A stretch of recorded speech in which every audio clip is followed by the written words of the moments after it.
All right, let's talk about Rajasthan.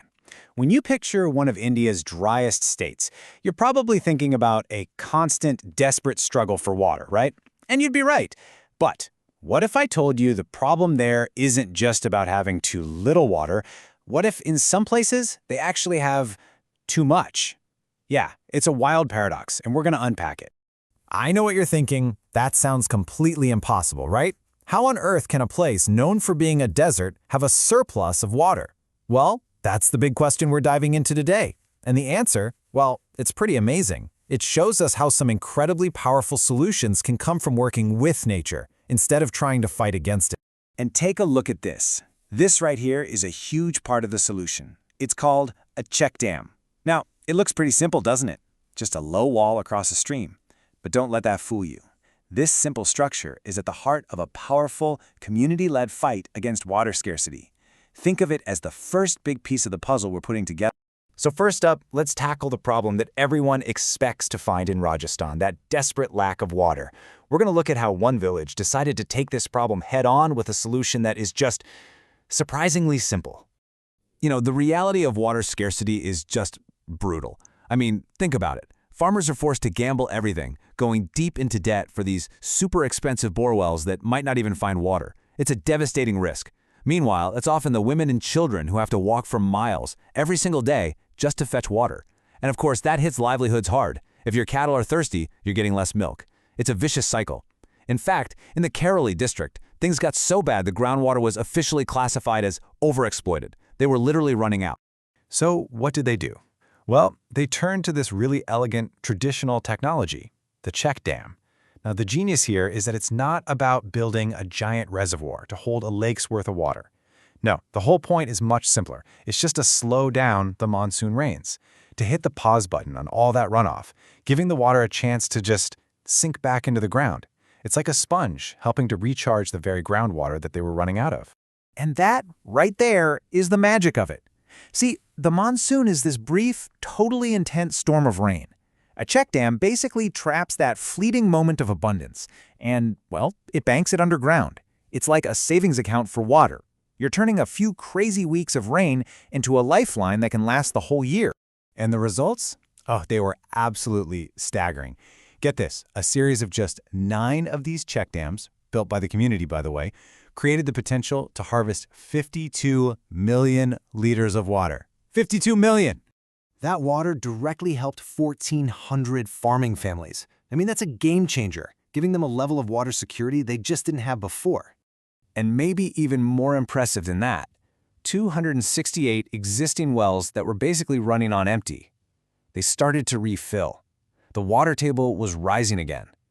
These simple little dams literally brought the whole local system back to life. A massive success story, right? But this is where our story takes a really interesting twist.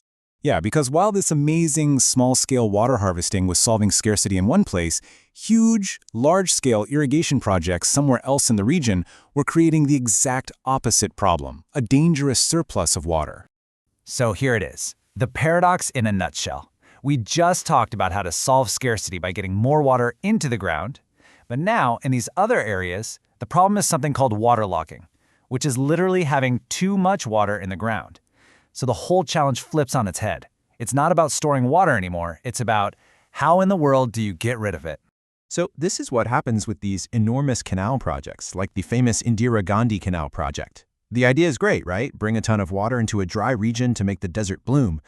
But over time, water constantly seeping out from these canals can raise the underground water table way, way too high, so high that it basically floods the roots of the plants from below. This waterlogging, it suffocates the crops, and even worse, it pulls natural salts up from deep in the soil to the surface, making the land completely barren. The very solution to scarcity ended up creating a brand new crisis. So the big question is, how do you drain an entire landscape? I mean, without spending a fortune on conventional drainage systems. Well, believe it or not, the answer, once again, wasn't found in concrete and steel. It was found in nature. The concept has this great name, biodrainage, and it is a truly brilliant idea. You're basically hijacking a tree's natural plumbing system. The plan is to strategically plant specific kinds of trees that are super thirsty and have really deep roots, to act as living, solar-powered water pumps. Okay, so here's the play-by-play. First, you've got that canal seepage, raising the water table, right? Step 2, you plant these special water-hungry trees. Their roots just dive deep down into that soggy soil, tapping right into all that excess groundwater. Then, they do what trees do best. They pull that water all the way up and release it as vapor from their leaves. That's called transpiration. They are, quite literally, giant straws, sucking the excess water out of the ground and helping lower that water table back to a healthy level. And these are some of nature's star players for the job. We're talking about species like eucalyptus and acacia. They are just incredibly effective. Why? Well, they don't mind salty soil, they grow super fast, and they can pump out enormous amounts of water. They're basically the perfect natural engineers for these tough situations. And the wild part is, it really, really works. I mean, the case study from the Indira Gandhi Canal project is just mind-blowing. Researchers found that if you just converted about 10% of the land to these tree plantations, that was enough to balance the water levels and basically act as insurance against the whole area turning into a swampy, salty wasteland. Just 10%. Now, these nature-based solutions are frankly ingenious, but it's important to see how they stack up against the more common, high-tech way we usually manage water around the world. So let's zoom out for a second and take a look at that global blueprint. Okay, so for the longest time, the go-to for drainage was heavy, brittle pipes made of clay and concrete. But then, starting around the 1960s, everything changed. The industry switched over to these lightweight, flexible plastic pipes you see now, and that shift was a total game changer for how these systems get installed. But it's definitely part of a much more, let's say, resource-intensive, industrial approach.